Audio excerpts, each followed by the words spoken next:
Hello bachcho, let's read the question. The question says, in the adjoining figure, the impedance of the circuit is. Now, firstly the key concept is, जब भी कोई दो resistor are in parallel in the sense कि let's say कोई भी battery है, parallel in the sense let's say this is battery और यहाँ से दो ब्रांचेस निकल रहे हैं डायरेक्टली बैटरी से अटैच्ड और इन दो ब्रांच पे अलग अलग रेजिस्टर हैं. देन जब ब्रांचेस अलग अलग हो रहे हो सो हर एक ब्रांच पे बैटरी जितना सेम वोल्टेज.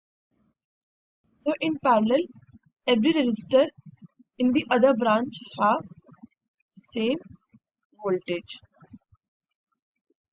अब हम पहले डायग्राम बनाते हैं विच इज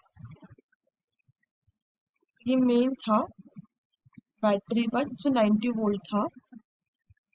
देन इंडक्टर लगा हुआ था और दूसरे ब्रांच पे कैपेसिटर लगा हुआ था.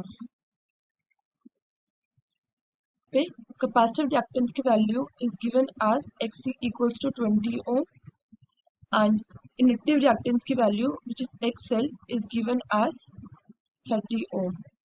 अब ये दोनों रिएक्टेंस अलग अलग ब्रांच में है connected with the main battery, यानी कि इन दोनों में सेम वोल्टेज होगा which will be 90 volt, but इन दोनों में करंट अलग होगा क्योंकि इन दोनों का रिएक्टेंस का वैल्यू अलग है. सो लेट्स से अगर ये I1 होगा so this will be I2. अब now according to Ohm's law usually voltage is current multiply by resistance. So यहाँ पर we will put the same thing that is 90 volt voltage. पहले हम निकालते हैं इंडक्टर वाले ब्रांच में. So I1 multiply by XL which is 30 ohm. So I1 comes out to be 3 ampere. Now I2 निकालते हैं.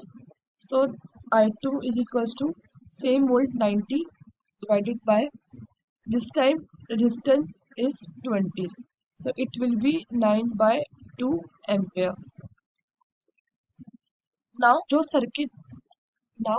जो सर्किट से नेट करंट फ्लो हो रहा है it is basically I2 minus I1 that is 4.5 जो कि 9/2 से आया minus I1 was 3 so it will be 1.5 ampere. अब जब हमारे पास नेट करंट है नेट वोल्टेज है so impedance which is analogous to resistance only represented by Z is voltage while net current is let's say small I, this will be equals to 90 by 1.5 which is 60 ohm. Hence the final answer is the impedance of this circuit will be 60 ohm which is option C. Hope you understood it well. Best of luck.